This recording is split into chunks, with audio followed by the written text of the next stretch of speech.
Assalamualaikum warahmatullahi wabarakatuh. Salam sejahtera bagi kita semua. Perkenalkan, nama saya Fajar Ajian Utama, peserta pelatihan dasar calon pegawai negeri sipil gelombang 2 angkatan 2 Kementerian Agraria dan Tata Ruang Badan Pertanahan Nasional. Pada video ini saya akan menyampaikan rangkuman atau learning journal mengenai manajemen ASN, pelayanan publik, dan World of Government. Dalam video ini, kita akan mempelajari atau mendalami mengenai manajemen ASN, pelayanan publik, dan World of Government. Dalam manajemen ASN, kita akan belajar tentang kedudukan, peran, hak, dan kewajiban, dan kode etik ASN, kemudian konsep sistem merit dalam pengelolaan ASN, dan yang terakhir, mekanisme pengelolaan ASN. Dalam pelayanan publik, kita akan belajar mengenai konsep dan prinsip pelayanan publik, pola pikir ASN sebagai pelayanan publik, dan yang terakhir adalah praktik etiket dalam pelayanan publik.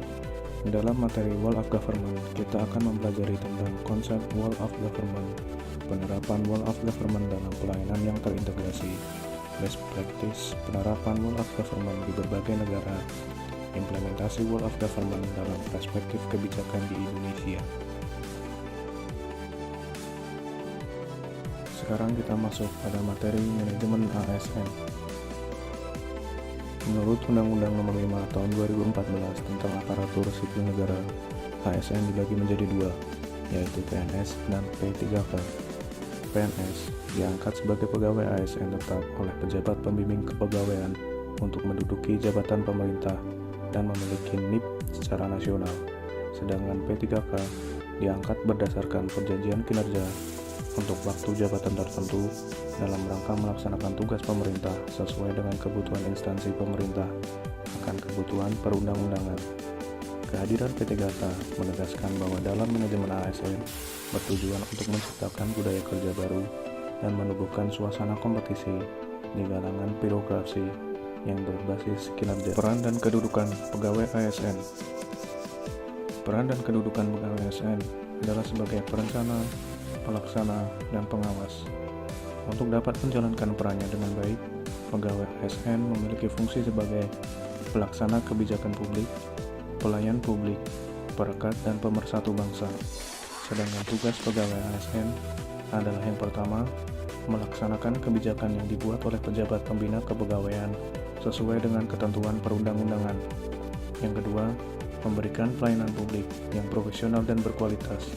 Dan yang terakhir, mempererat persatuan dan kesatuan negara Kesatuan Republik Indonesia.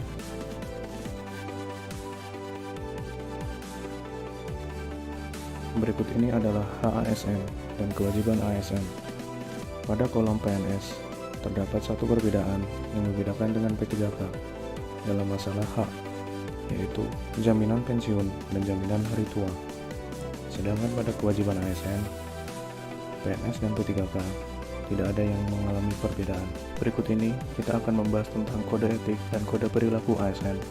Menurut Pasal 5 Undang-Undang Nomor 5 Tahun 2014 tentang Aparatur Sipil Negara, terdapat 12 poin yang membahas tentang kode etik dan kode perilaku ASN.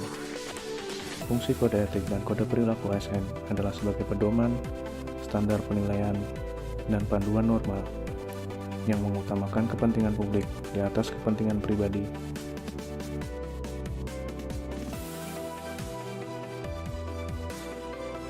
Selanjutnya, kita akan membahas tentang konsep sistem merit dalam pengelolaan ASN.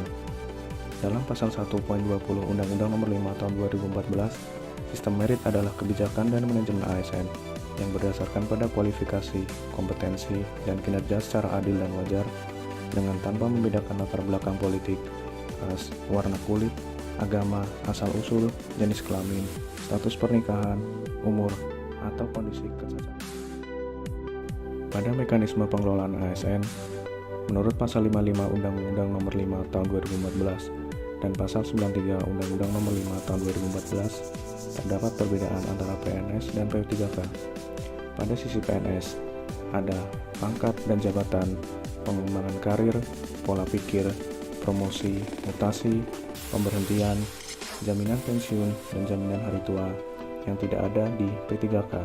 Sedangkan pengembangan kompetensi, pemutusan hubungan perjanjian kerja, tidak ada pada poin PNS. Fungsi Korps Profesi Pegawai ASN terdapat 4, yaitu yang pertama, pembinaan dan pengembangan ASN. Yang kedua, memberikan perlindungan hukum dan advokasi terhadap dugaan pelanggaran sistem merit dan masalah hukum ketika melaksanakan tugas. Yang ketiga, memberikan rekomendasi kepada Majelis Kode Etik instansi pemerintah terhadap pelanggaran kode etik profesi dan kode etik perilaku profesi. Dan yang keempat, berupaya untuk meningkatkan kesejahteraan anggota Korps Profesi ASN sesuai dengan peraturan perundang-undangan.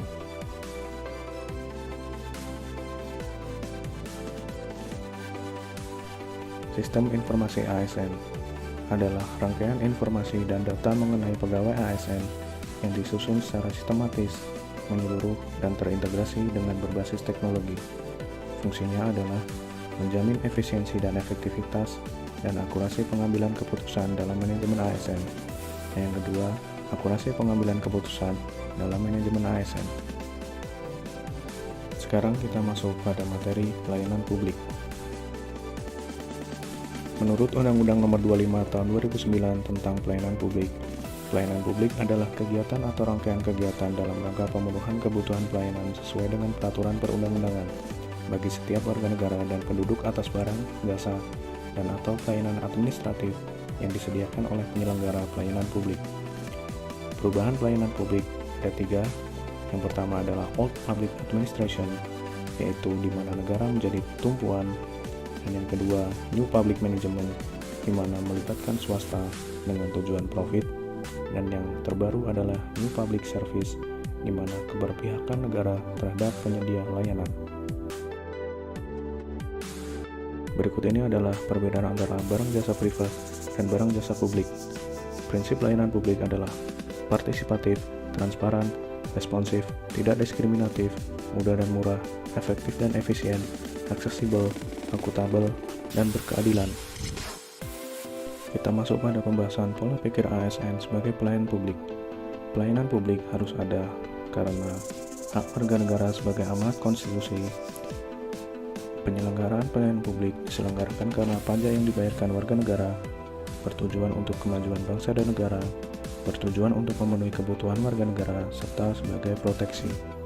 Dan yang harus dihindari pola pikir ASN adalah patologi birokrasi, yaitu penggelembungan organisasi, duplikasi tugas dan fungsi, red tape, konflik kewenangan, korupsi, kolusi, nepotisme, dan tidak mau berubah. Selanjutnya kita akan membahas tentang budaya birokrasi dan sikap pelayanan publik. Pada sikap pelayanan publik terdapat 7, yaitu passionate, progresif, proaktif, prompt, patient, proporsional, dan fungsional. Pada pembahasan praktik etiket pelayanan publik, di sana membahas tentang perbedaan etika dan etiket, di mana etika adalah moral dan sedangkan etiket artinya sopan santun.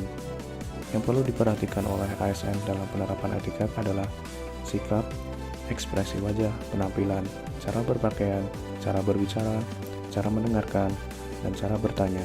Dalam penerapan etiket, terdapat dasar etiket, antara lain politeness, yang artinya sopan, respectful, menghormati, attentif, perhatian, kooperatif adalah saling tolong-menolong, tolerance, artinya saling toleransi, informality, yang artinya ramah, dan self-control.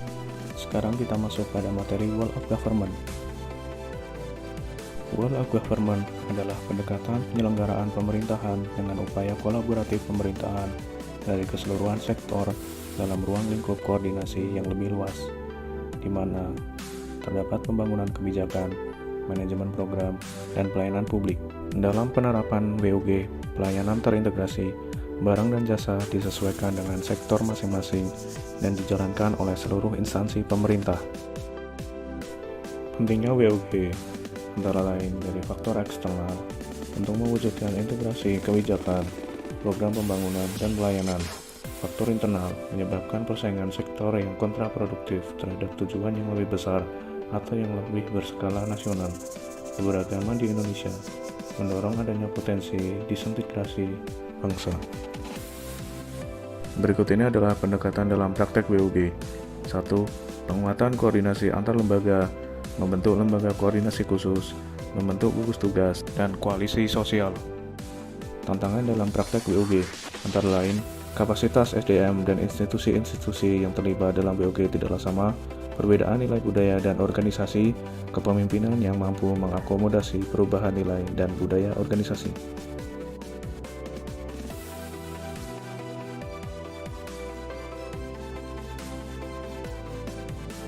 Sekarang kita masuk pada best practice penerapan WOG di berbagai negara.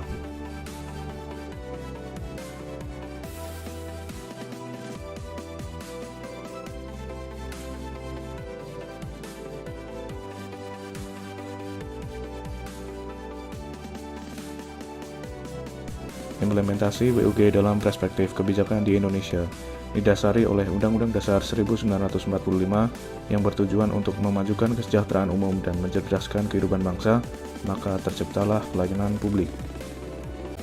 Berikut ini adalah asas-asas yang berkaitan dengan WOG, antara lain kepastian hukum, kepentingan hukum, akuntabilitas, proporsionalitas, profesionalitas, keterbukaan, efisiensi, dan efektivitas. Sekian dan terima kasih. HTR BPN Maju Modern.